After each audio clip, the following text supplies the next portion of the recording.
إن الحمد لله نحمده ونستعينه ونستغفره ونعوذ بالله من شرور أنفسنا ومن سيئات أعمالنا ومن يهده الله فلا مضل له ومن يضلل فلا هادي له وأشهد أن لا إله إلا الله وحده لا شريك له وأشهد أن محمدًا عبده ورسوله يا أيها الذين آمنوا اتقوا الله حق تقاته ولا تموتن إلا وأنتم مسلمون يا أيها الناس اتقوا ربكم الذي خلقكم من نفس واحدة وخلق منها زوجها وبث منهما رجالا كثيرا ونساء واتقوا الله الذي تساءلون به والأرحام إن الله كان عليكم رقيبا يا أيها الذين آمنوا اتقوا الله وقولوا قولا سديدا يصلح لكم أعمالكم ويغفر لكم ذنوبكم ومن يطع الله ورسوله فقد فاز فوزا عظيما أما بعد فإن خير الحديث كتاب الله وخير الهدي هدي محمد صلى الله تعالى عليه وآله وسلم وشر الأمور محدثاتها وكل محدثة بدعة وكل بدعة ضلالة وكل ضلالة في النار اللهم صل على محمد وعلى آل محمد كما صليت على إبراهيم وعلى آل إبراهيم إنك حميد مجيد اللهم بارك على محمد وعلى آل محمد كما باركت على إبراهيم وعلى آل إبراهيم إنك حميد مجيد رب اشرح لي صدري ويسر لي أمري واحلل عقدة من لساني يفقهوا قولي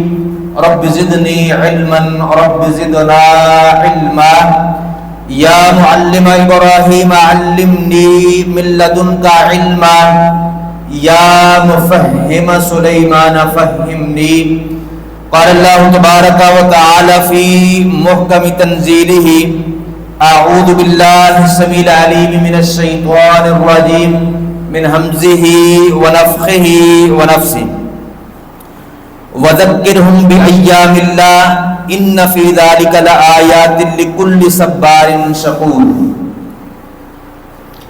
تمام قسم کی تحمیدات، تمجیدات، تقدیسات، عظمت و کبریائی، بڑائی، شہنشائی، مشکل کشائی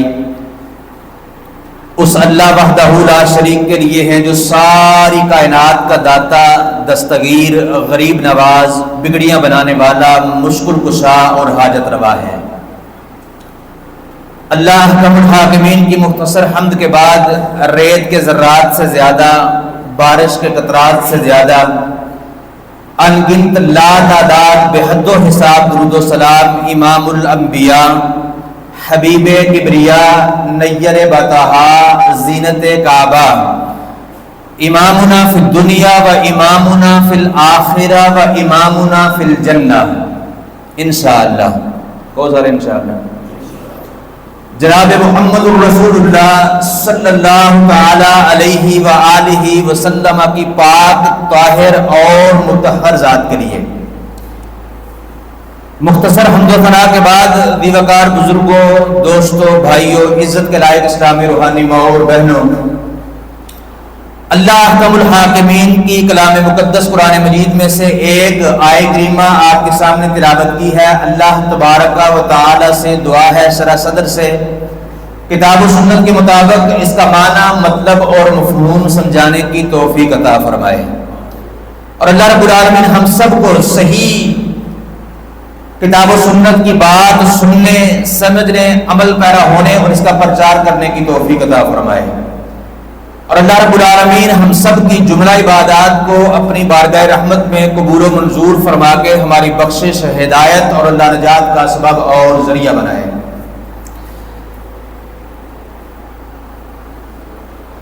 یہ ساری کی ساری کائنات اللہ تبارک و تعالیٰ کی تخلیق ہے، اللہ رب العالمین نے پیدا کی ہے۔ آسمان اور زمین اور جو کچھ ان کے اندر ہے یا ان کے درمیان ہے، سب کچھ اللہ رب العالمین کی ملکیت ہے۔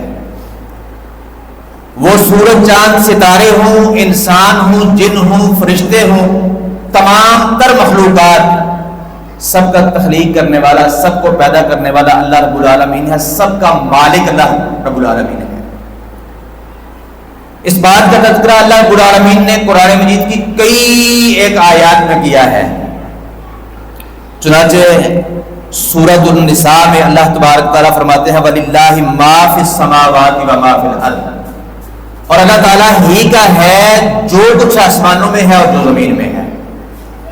اسی طرح سورۃ البقرہ میں آیت الکرسی میں اللہ تعالیٰ فرماتے ہیں لَهُ مَا فِي السَّمَاوَاتِ وَمَا فِي الْأَرْضِ، اسی کا ہے جو کچھ آسمانوں میں ہے اور جو زمین میں ہے۔ اور سورۃ النساء کے اندر دو آیتوں کے اندر یہ بات اللہ تبارک و تعالیٰ نے 3 مرتبہ ارشاد فرمائی، یعنی تھوڑے سے مقام پہ 3 بار یہ بات دہرائی۔ اللہ تعالیٰ فرماتے ہیں وَلِلَّهِ مَا فِي السَّمَاوَاتِ وَمَا فِي الْأَرْضِ وَلَقَدْ وَصَّيْنَا الَّذِينَ أُوتُوا الْكِتَابَ مِنْ قَبْلِكُمْ وَإِيَّاكُمْ أَنِ اتَّقُوا اللَّهَ وَإِن تَكْفُرُوا فَإِنَّ لِلَّهِ مَا فِي السَّمَاوَاتِ وَمَا فِي الْأَرْضِ وَكَانَ اللَّهُ غَنِيًّا حَمِيدًا۔ پھر تیسری مرتبہ فرمایا وَلِلَّهِ مَا فِي السَّمَاوَاتِ وَمَا فِي الْأَرْضِ وَكَفَى بِاللَّهِ وَكِيلًا۔ تو کائنات کی ہر چیز کا مالک اللہ رب العالمین ہے، ہر چیز کا خالق اللہ رب العالمین ہے، بنانے والا بھی وہ ہے اور ملکیت بھی اس کی ہے۔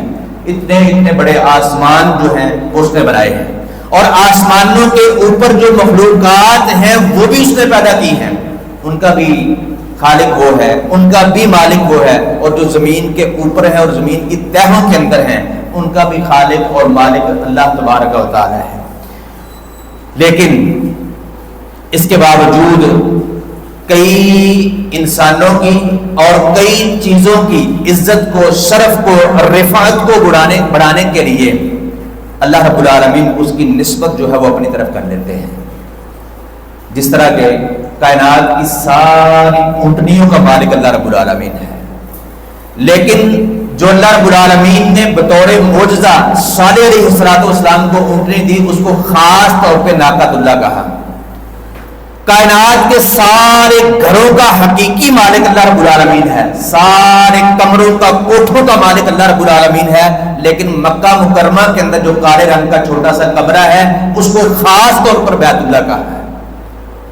اب ناقۃ اللہ اس اونٹنی کو کہا، حالانکہ ماد اللہ، نعوذ باللہ، استغفر اللہ ثم استغفر اللہ، اللہ رب العالمین اس پر سواری نہیں کرتے ہیں، لیکن اس کے شرف کو بڑھانے کے لیے، اس کو کہتے ہیں اضافت تشریفی، کسی چیز کے شرف کو، اس کی عزت کو، احترام کو، اکرام کو، توقیر کو بڑھانے کے لیے اللہ تبارک و تعالیٰ اس کی نسبت کو اپنے ساتھ جوڑ لیتے ہیں، اپنی طرف اس کی اضافت کر لیتے ہیں۔ تو سارے کمروں کا، سارے گھروں کا مالک اللہ تعالیٰ ہے، لیکن وہاں پہ اللہ تعالیٰ رہائش پذیر نہیں ہے، صرف اس کی عزت کو بڑھانے کے لیے مسلمانوں کے سامنے اس کو کہا یہ بیت اللہ ہے۔ اسی طرح بندے تو سارے اللہ کے ہیں، وہ کافر ہوں، مسلم ہوں، کسی بھی طرح کے بندے ہوں، وہ بندے اللہ کے ہیں، لیکن قرآن مجید کے اندر اطاعت، فرما برداری، ایمان والے بندوں کے لیے اللہ تعالیٰ نے عباد اللہ کا لفظ استعمال کیا، یہ اللہ کے بندے ہیں، یہ اللہ کے خاص بندے ہیں، اور یہ صرف اور صرف ان کے شرف کو، عزت کو، اکرام کو، توقیر کو بڑھانے کے لیے۔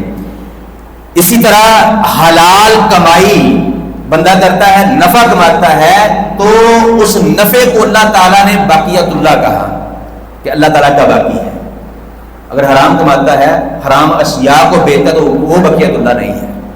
بقیت اللہ وہ ہے جو حلال کمائی کے ساتھ رسول اللہ صلی اللہ علیہ وسلم کے بتائے ہوئے اصولوں کے مطابق کاروبار کرتا ہے، تجارت کرتا ہے، جو وہ نفع ملتا ہے وہ اللہ تعالیٰ کا باقی ہے۔ تو یہ ساری کی ساری چیزیں اس لیے ہیں کہ اللہ رب العالمین نے ان چیزوں کی شرف کو، عزت کو، اکرام کو، احترام کو لوگوں کے سامنے اجاگر کرنے کے لیے، بڑھانے کے لیے ان کی نسبت کو اپنے ساتھ جوڑا ہے۔ اسی طرح بعض لوگوں کو بھی، انسانوں کو بھی اللہ تعالیٰ نے اپنے ساتھ ان کی نسبت کو جوڑا، اور بعض مہینوں کو بھی اللہ رب العالمین نے ان کی نسبت کو جو ہے وہ اپنے ساتھ جوڑا ہے۔ بعض دنوں کو اللہ رب العالمین نے، جس طرح کہ میں نے قرآن مجید کی آیت آپ کو سنائی شروع میں، کہ اللہ رب العالمین نے فرمایا وَذَكِّرْهُمْ بِأَيَّامِ اللَّهِ، ان کو اللہ کے ایام کے ساتھ نصیحت کیجیے، اللہ کے ایام ان کو یاد کر رہی۔ ویسے تو سارے دنوں کا مالک اللہ تعالیٰ ہے، لیکن ان ایام اللہ سے مراد، اللہ تعالیٰ کے دنوں سے مراد کیا ہے؟ وہ خاص دن جن میں اللہ رب العالمین نے اپنے انبیاء پر، ان کے ماننے والوں پر نعمتوں کی بارش برسائی۔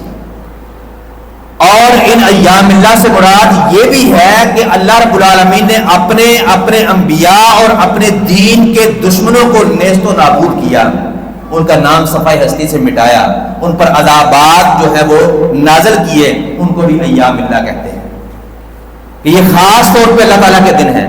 اور ان دنوں کے ذریعے سے اللہ رب العالمین نے حکم دیا محمد رسول اللہ صلی اللہ علیہ وسلم کو وَذَكِّرْهُمْ بِأَيَّامِ اللَّهِ، ان دنوں کے ذریعے سے ان کو نصیحت کی۔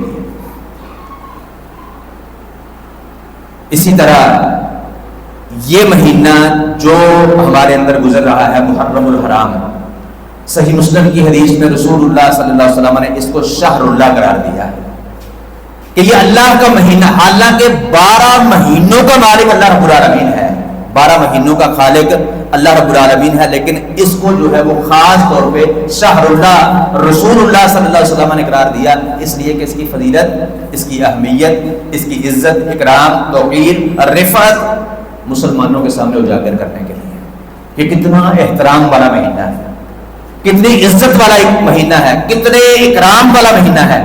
اور یہ سب سے بڑی اس مہینے کی فضیلت ہے کہ رسول اللہ صلی اللہ علیہ وسلم نے اس کو شہر اللہ کہا۔ بے شمار اس کی فضیلتیں اور بھی کتاب و سنت میں جو ہے وہ ثابت ہیں۔ سورہ توبہ میں اللہ تبارک تعالیٰ نے فرمایا ان عدت الشہور عند اللہ 12 شہرا فی کتاب اللہ، اللہ تبارک تعالیٰ کے ہاں اس کی کتاب کے اندر مہینوں کی گنتی 12 ہے۔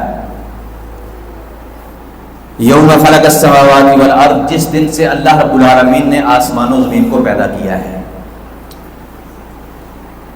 منہا اربعۃ حرم، 4 مہینے حرمت والے ہیں، عزت والے ہیں، اکرام والے ہیں۔ ذالک الدین القیم، یہی سیدھا دین ہے، یہی سیدھا دین ہے، قیم دین ہے۔ فلا تظلموا فیہن انفسکم، ان کے اندر اپنے آپ پر ظلم ہرگز نہیں کرنا۔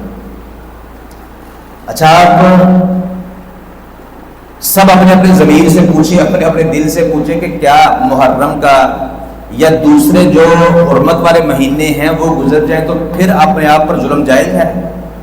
پھر اپنے بھائی پر ظلم جائز ہے؟ پھر کسی کا مال ناحق غصب کرنا جائز ہے؟ پھر جو ہے کسی کے ساتھ جھوٹ بولنا، غیبت کرنا، گالی گلوچ کرنا، لڑائی کرنا، جھگڑا کرنا، کسی کا مال ہتھیا لینا، کسی طرح کا بھی ظلم پھر بھی جائز نہیں ہے۔ یہ ظلم جو ہے وہ ساری زندگی کے لیے، سال کے ہر دن اور ہر مہینے اور ہر ہفتے میں ہمارے لیے حرام ہے، لیکن ان کے اندر خاص طور پہ رسول اللہ رب العالمین نے فرمایا کہ ان کے اندر جو ہے وہ ظلم سے بچنا ہے، اپنے اوپر ظلم ہرگز نہیں کرنا ہے۔ اور غور کرنے والی جو بات ہے وہ یہ ہے کہ اللہ رب العالمین نے قرآن مجید میں فرمایا، سورہ توبہ کی آیت ہے، گھر جا کے اپنے قرآن کو کھولیں، اپنے گھر میں جو قرآن موجود ہے اس کو کھولیں، سورہ توبہ نکالیں، یہ آیت پڑھیں، اس کا ترجمہ پڑھ لیں کہ اللہ رب العالمین نے فرمایا ہے ان عدت الشہور عند اللہ 12 شہرا، کہ اللہ رب العالمین کے ہاں اللہ تعالیٰ کی کتاب کے اندر مہینوں کی گنتی 12 ہے، اور کس دن سے ہے؟ یوم خلق السماوات والارض، جس دن سے اللہ رب العالمین نے آسمان و زمین کو پیدا کیا ہے۔ منہا اربعۃ حرم، 4 مہینے اللہ تعالیٰ کے ہاں حرمت والے ہیں۔ کس دن سے؟ یوم خلق السماوات والارض، جس دن سے اللہ رب العالمین نے آسمان و زمین کو پیدا کیا، اسی دن سے یہ حرمت والے ہیں۔ یعنی محرم الحرام کو جو عزت، حرمت، اکرام، توقیر، رفعت اللہ رب العالمین نے دی ہے، اس کی ریزن کیا ہے؟ اس کی وجہ کیا ہے؟ سبب کیا ہے؟ اللہ کی قسم جس طرح ہمارے معاشرے میں سمجھا جاتا ہے کہ کسی کی پیدائش کی وجہ سے، کسی کی فوتگی کی وجہ سے، کسی کی شہادت کی وجہ سے، سیدنا حسین رضی اللہ تعالیٰ عنہ کی شہادت کی وجہ سے اس مہینے کی عزت ہے، اکرام ہے، توقیر ہے، رفت ہے، اس لیے ہم اس کا احترام کرتے ہیں۔ اللہ کی قسم یہ بات میری اور آپ کی زبانوں پر مشہور ہے، نہ قرآن میں ہے نہ حدیث میں ہے۔ اللہ رب العالمین تو قرآن کیا کہتا ہے کہ اللہ تعالیٰ کے ہاں مہینوں کی گنتی 12 ہے، اور ان 12 میں سے 4 مہینے زیادہ عزت والے ہیں، اکرام والے ہیں، حرمت والے ہیں۔ اور کس دن سے ہیں؟ یوم خلق السماوات والارض۔ ان کو احترام، اکرام، عزت اللہ تعالیٰ نے اس دن سے عطا کی ہوئی ہے جس دن سے اللہ تعالیٰ نے آسمان و زمین کو پیدا کیا۔ سیدنا حسین رضی اللہ تعالیٰ عنہ سے محبت کرنا اللہ کی قسم ایمان کا حصہ ہے۔ ان کے خلاف اپنے دل کے اندر بغض کو پالنا، نفرت کو، عداوت کو، دشمنی کو پالنا، یا ان سے محبت نہ کرنا، یا ان کی فضیلت کو، شان کو، عظمت اور رفت جو اللہ رب العالمین نے ان کو عطا کی ہے وہ بیان نہ کرنا، اپنے ایمان کو تباہ کرنا ہے۔ لیکن ان کی شان، ان کی عزت، اکرام، احترام میرے اور آپ کے جھوٹ کے پلندے کی محتاج نہیں ہے، میری اور آپ کی کہانیوں، بنائی ہوئی کہانیوں، بناوٹی کہانیوں کی محتاج نہیں ہے۔ ان کی عزت جو اللہ تعالیٰ نے ان کو عطا فرما دی ہے، جو محمد رسول اللہ صلی اللہ علیہ وسلم کی زبانی اللہ رب العالمین نے ان کو دے دی ہے، وہ اٹل ہے۔ وہ کسی کہانی کی، کسی جھوٹ کے پرندے کی، کسی ڈرامے کی محتاج نہیں ہے کہ جھوٹ بولا جائے کہ یہ مہینے کو، محرم الحرام کو اللہ رب العالمین نے حرمت والا اس لیے بنایا، اس کو عزت اس لیے دی، ہم اس کی توقیر اس لیے کرتے ہیں کہ حسین رضی اللہ تعالیٰ عنہ اس میں شہید ہوئے تھے۔ اللہ رب العالمین فرمایا یوم خلق السماوات والارض، جس دن سے اللہ رب العالمین نے آسمان و زمین کو پیدا کیا ہے اسی دن سے 12 مہینے ہیں، اور اسی دن سے ان میں سے 4 حرمت والے ہیں۔ اور آگے اللہ رب العالمین نے فرمایا کہ یہی سیدھا دین ہے، ذالک الدین القیم۔ یہی سیدھا دین کیا ہے کہ مہینوں کو 12 تعداد ان کی 12 سمجھا جائے، ان میں سے 4 حرمت والے سمجھے جائیں، ان 4 کی عزت، احترام، توقیر کی جائے، خاص طور پہ اپنے آپ پر ظلم سے ان میں بچا جائے۔ اسی طرح محمد رسول اللہ صلی اللہ علیہ وسلم نے فرمایا، صحیح بخاری میں حدیث ہے، ابو بکرہ رضی اللہ عنہ فرماتے ہیں قال خاطبنا النبی صلی اللہ علیہ وسلم، نبی صلی اللہ علیہ وسلم، ہم بیٹھے ہوئے تھے، نبی صلی اللہ علیہ وسلم ہمیں خطبہ دے رہے تھے، تو رسول اللہ صلی اللہ علیہ وسلم نے فرمایا یوم النحر، عید کے دن، عید الاضحیٰ کے دن رسول اللہ صلی اللہ علیہ وسلم ہمیں خطبہ دے رہے تھے، اور آپ نے فرمایا ان الزمان قد استدار کہیئتہ یوم خلق السماوات والارض، زمانہ گھوم گھما کے پھر اسی حالت میں آ گیا ہے کہ جس میں اللہ رب العالمین نے آسمان و زمین کو جس دن پیدا کیا تھا۔ السنۃ 12 شہرا، مہینوں کی گنتی 12 ہے، مہینوں کی تعداد 12 ہے، منہا 4 حرم، ان میں سے 4 مہینے جو ہیں وہ حرمت والے ہیں۔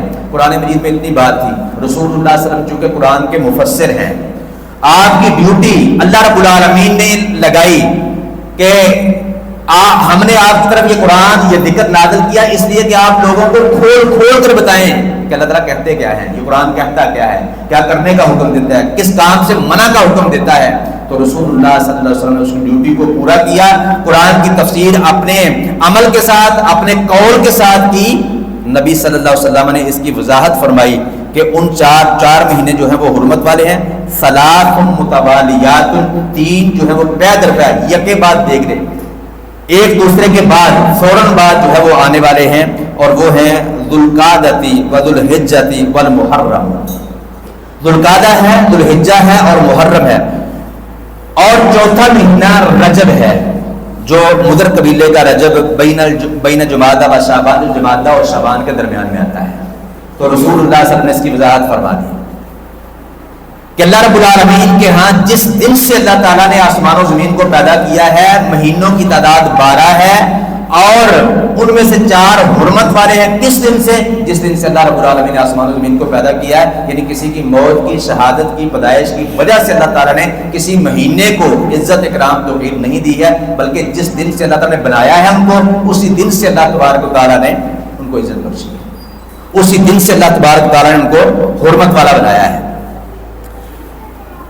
یہ دراصل دور جاہلیت میں رسول اللہ صلی اللہ علیہ وسلم کی بعثت سے پہلے لوگوں نے مہینوں کے اندر اپنی اپنی مرضی کے ساتھ جو ہے وہ اضافے کیے ہوئے تھے۔ حرمت والے مہینوں میں کئی خرابیاں، اپنی مرضی کے مہینے حرمت والے بنائے ہوئے تھے۔ نبی صلی اللہ علیہ وسلم نے یہ حدیث بیان کر کے ساری خرابیوں کو دور کر دیا کہ اللہ رب العالمین کا قرآن یہ ہے، اللہ تبارک تعالیٰ کا قانون یہ ہے۔ تو باہر کیف 4 مہینے حرمت والے ہیں اور محرم الحرام ان میں سے ایک ہے، اور اس کی حرمت کسی کی شہادت کی وجہ سے نہیں ہے، کسی کی موت کی وجہ سے نہیں ہے، بلکہ جس دن سے اللہ تبارک تعالیٰ نے اس کو بنایا ہے اس دن سے ہے، اور یہ اس کی فضیلت ہے، یہ اس کی عظمت، رفعت اور بلندی ہے کہ اللہ رب العالمین نے خود بھی قرآن مجید میں اس کا اعلان کیا، اور محمد رسول اللہ صلی اللہ علیہ وسلم پر وحی کر کے آپ سے بھی اس کی تفصیل جو ہے وہ بیان کروائی۔ اور دوسری اس کی فضیلت یہ ہے کہ یہ شکرانے کا مہینہ ہے، یہ شکرانے کا مہینہ ہے۔ سیدنا موسیٰ علیہ السلام نے اس مہینے کے اندر خاص طور پہ 10 محرم کا روزہ جو ہے وہ رکھا تھا شکرانے کے طور پہ۔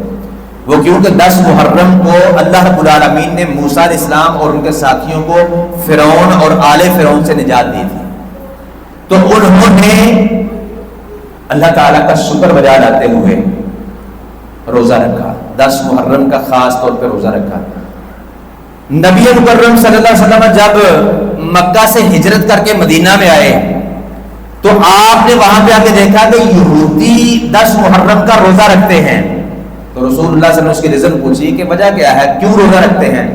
تو بتایا گیا کہ موسیٰ علیہ السلام کو اللہ تبارک و تعالیٰ نے 10 محرم کو فرعون اور اس کی آل سے نجات دی تھی، اس کے شکرانے کا موسیٰ علیہ السلام روزہ رکھتے تھے، لہذا یہودی بھی رکھتے ہیں۔ تو نبی صلی اللہ علیہ وسلم نے فرمایا موسیٰ تو ہمارے ہیں، ان کا موسیٰ کے ساتھ کیا تعلق ہے؟ موسیٰ ہمارے ہیں، آئندہ سے ہم بھی 10 محرم کا روزہ رکھیں گے۔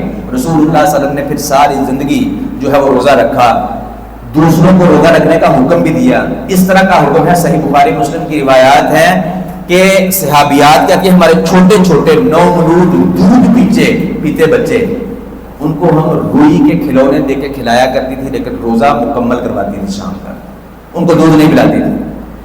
اس طرح پھر اللہ رب العالمین نے رمضان المبارک کو فرض کیا تو رسول اللہ صلی اللہ علیہ وسلم نے اس کی فضیلت ضرور بیان کی، لیکن اختیار دے دیا کہ جو چاہتا ہے وہ رکھ لے، فضیلت بیان کی۔ پھر بعد میں آپ کو بتایا گیا کہ آپ کو ہر کام میں یہودیوں کی مخالفت کرتے ہیں، تو یہودی بھی 10 محرم کا روزہ رکھتے ہیں، ہم بھی 10 محرم کا روزہ رکھتے ہیں۔ تو نبی صلی اللہ علیہ وسلم نے فرمایا، صحیح مسلم میں حدیث ہے کہ آئندہ سال میں زندہ رہا تو 9 کا روزہ رکھوں گا۔ اب اگر آئندہ سال رسول اللہ صلی اللہ علیہ وسلم زندہ رہتے تو ہمارے لیے یہ کلیئر تھا کہ روزہ کون سا رکھنا ہے۔ رسول اللہ صلی اللہ علیہ وسلم آئندہ سال آنے سے پہلے 10 محرم آنے سے پہلے نبی صلی اللہ علیہ وسلم فوت ہو گئے۔ اب روزہ کون سا رکھنا ہے، یہ مختلف فی مسئلہ جو ہے وہ علماء کے اندر بن گیا، کوئی کہتا ہے 9 کا ہی رکھنا ہے، کوئی کہتا ہے 9 کا بھی رکھنا ہے۔ تو راجح قول کے مطابق جو ہے وہ اختصار کے ساتھ یہ ہے کہ 9 اور 10 دونوں کا رکھنا ہے، اس لیے کہ 10 محرم کا روزہ تو ہے اصل کہ جس دن اللہ رب العالمین نے موسیٰ علیہ السلام کو نجات دی، وہ شکرانے کا روزہ ہے۔ 9 کا ہے یہودیوں کی مخالفت کے اندر، بلکہ ایک صحیح روایت کے اندر اگر 9 کا رہ جائے تو پھر 10 اور 11 کا بھی جو ہے وہ روزہ بندہ رکھ سکتا ہے۔ تو باہر کر یہ ایک الگ بات آپ کو بتائی ہے کہ 9 اور 10 کا، اگر 9 کا رہ جائے تو 10 اور 11 کا روزہ یہ ضرور رکھیں، ایک سال کے گناہ رسول اللہ صلی اللہ علیہ وسلم نے اس روزے کے بدلے میں اللہ رب العالمین معاف کر دیں۔ تو باہر کیا یہ اس کی فضیلت ہے کہ یہ شکرانے کا مہینہ ہے، اور یہ تو 9 اور 10 کا یہ ایک روزہ، یہ 2 روزے رسول اللہ صلی اللہ علیہ وسلم نے فرمایا، صحیح مسلم میں حدیث ہے، نبی صلی اللہ علیہ وسلم نے فرمایا افضل الصیام بعد رمضان شہر اللہ المحرم، اللہ رب العالمین کے ہاں رمضان المبارک کے بعد سب سے افضل جو روزے ہیں وہ اللہ رب العالمین کے مہینے شہر اللہ تعالیٰ کے مہینے محرم کے مہینے روزے ہیں۔ تو اس مہینے کے اندر خاص طور پر جو ہے وہ روزوں کا اہتمام کرنا چاہیے۔ ہم کیا کرتے ہیں، ہم سبیلے لگاتے ہیں، رنگ برنگے چاول بناتے ہیں، رنگ برنگی ڈشیں بناتے ہیں، خود بھی کھاتے ہیں، لوگوں کو بھی کھلاتے ہیں. بھئی کھانا کھلانا جو ہے یہ بڑی ہی عظمت والا کام ہے، بڑی ہی عظمت والا کام ہے. لیکن جن دنوں کے اندر رسول اللہ صلی اللہ علیہ وسلم کا مسنون طریقہ کوئی اور ہے، ان دنوں کے اندر اگر ہم کھانا کھلائیں گے تو یہ عبادت نہیں ہے. ان دنوں کے اندر لوگوں کو پانی پلائیں گے یہ عبادت نہیں ہے. ان دنوں کے اندر روزے رکھنا، ہاں افطاریاں کروائیں، اس سے اچھا کہ آپ روڈ پہ کھڑے ہو کے سبیلے لگائیں، لوگوں کو پانی پلائیں، کھانے کھلائیں. اس سے اچھا ہے کہ روزہ رکھیں، روزے کی ترغیب دے اور پھر لوگوں کو افطاریاں کروائیں. یہ محمد رسول اللہ صلی اللہ علیہ وسلم کا طریقہ ہے روزے رکھنا. اور آپ نے اس کی فضیلت بیان کی کہ اللہ رب العالمین کے ہاں سب سے افضل روزے رمضان المبارک کے فرض روزوں کے بعد وہ اللہ رب العالمین کے مہینے محرم الحرام کے روزے ہیں، اور صحیح مسلم کی حدیث ہے. تو یہ بھی اس مہینے کی فضیلت ہے، یہ بھی اس کی رفعت اور بلندی ہے. اور اسی طرح تیسری فضیلت اس کی یہ ہے کہ ہجرت کی ابتدا اس مہینے سے ہوئی ہے. اس سے پچھلے مہینے ذوالحجہ کے اندر ہجرت کے اسباب اللہ تعالیٰ نے پیدا کیے تھے، اور اس مہینے کے اندر ہجرت کے لیے کافر مسلمانوں کو جو ہے روانہ ہو گئے تھے. اور یہ اسی وجہ سے جو ہے اس کو ہجری سال کہا جاتا ہے کہ ہجرت کی ابتدا اس سے ہوئی ہے. اللہ رب العالمین نے اس کی بے شمار فضیلتیں بھی بیان کی، رسول اللہ صلی اللہ علیہ وسلم نے بھی اس کی فضیلتیں بیان کی. ہم کیا کرتے ہیں شکرانے کے مہینے کے ساتھ؟ ہم کیا ظلم کرتے ہیں؟ آپ دیکھیں کہ اللہ کی قسم میں یہ سمجھتا ہوں کہ ہمارے اندر اللہ تعالیٰ کے دشمنوں نے، کافروں نے یہ چیز جو ہے وہ ڈالی ہے کہ ہم اس مہینے کو غم کا مہینہ، رونے پیٹنے کا مہینہ ہم نے بنا لیا. کافروں کا مہینہ سال شروع ہوتا ہے، پہلا مہینہ آتا ہے تو کیا ہوتا ہے؟ سب مبارکبادیں دیتے ہیں، ہیپی نیو ایئر کے کارڈ بینرز شائع ہوتے ہیں، چھپتے ہیں. حتیٰ کہ دسمبر کے آخری ڈوبتے ہوئے سورج کی اور جنوری کے پہلے چڑھتے ہوئے سورج کی اخبارات میں تصویریں شائع ہوتی ہیں. اور مسلمان بھی ہیپی نیو ایئر، کافر بھی ہیپی نیو ایئر کارڈ ایک دوسرے کو مبارکبادیں دیتے ہیں. اور جب اسلامی مہینہ، مسلمانوں کا مہینہ، جس کا ذکر اللہ رب العالمین نے قرآن مجید کے اندر کیا، جس کا ذکر محمد رسول اللہ صلی اللہ علیہ وسلم کی زبانی اللہ رب العالمین نے کروایا، جب وہ پہلا مہینہ شروع ہوتا ہے، جب وہ سال کا جو ہے وہ شروع ہوتا ہے، اس وقت کافروں نے ہمارے اندر یہ بات ڈال دی کہ ان کو جو ہے وہ رونے پیٹنے پہ لگا دو، ان کو جو ہے اللہ تعالیٰ کی نافرمانی پہ لگا دو. اللہ تعالیٰ نے ان کو خاص طور پہ حکم دیا فلا تظلموا فیہن انفسکم، ان کو اپنے آپ پر ظلم پہ لگا دو، خود ہی اپنے آپ کو پیٹیں، اپنے آپ کو ماریں، اپنے آپ کو ذلیل کریں، اپنے جسموں پر اپنے ہاتھوں سے جو ہے وہ ظلم کریں. چاہیے کیا تھا؟ ہم محمد رسول اللہ صلی اللہ علیہ وسلم کے دین کو پڑھتے ہیں، آپ کی سنت کو پڑھتے ہیں، آپ کی شریعت کو پڑھتے ہیں کہ انہوں نے سال کے شروع میں یہ مہینہ پہلا جب آیا انہوں نے کیا کیا، ان کی تعلیمات کیا تھی، وہ کیا کرنے کا حکم دے کر کے گئے. ہمیں جس طرح ان کو دیکھا، انہوں نے ہمارے اندر یہ شرائط کیا، یہ بات ڈالی، ان کی نکالی پہ ہم لگتے ہیں. جس طرح انہوں نے ہماری تربیت کی اس تربیت پہ لگ گئے، محمد رسول اللہ صلی اللہ علیہ وسلم کی ہوئی تربیت کو پیچھے چھوڑ دیا. اس مہینے کی اللہ کی قسم سب سے جو خاص عبادت ہے وہ روزے رکھنا ہے. کثرت کے ساتھ اس مہینے کے روزے رکھیں، لوگوں کو روزہ رکھنے کی دعوت دیں، پھر ان کی افطاریاں کروائیں، اور اللہ رب العالمین سے اپنے پچھلی زندگی، پچھلا سال جو پورا گزرا ہے اس کا محاسبہ کریں کہ پچھلے سال میں نے یہ اللہ تعالیٰ کی نافرمانیاں کی تھیں، اب اس سال میں ان نافرمانیوں سے بچنے کا وعدہ کرتا ہوں اور اللہ سے توفیق مانگتا ہوں. پچھلے سال میں نے فلاں گناہ کیے، کسی کا جو ہے وہ نقصان کیا، کسی کا مال ہتھیایا، ان کاموں سے توبہ کریں، اللہ تعالیٰ کی نافرمانی کی، ان سے توبہ کریں، معافی مانگے اللہ تعالیٰ سے، گر گرائے اللہ رب العالمین کے سامنے،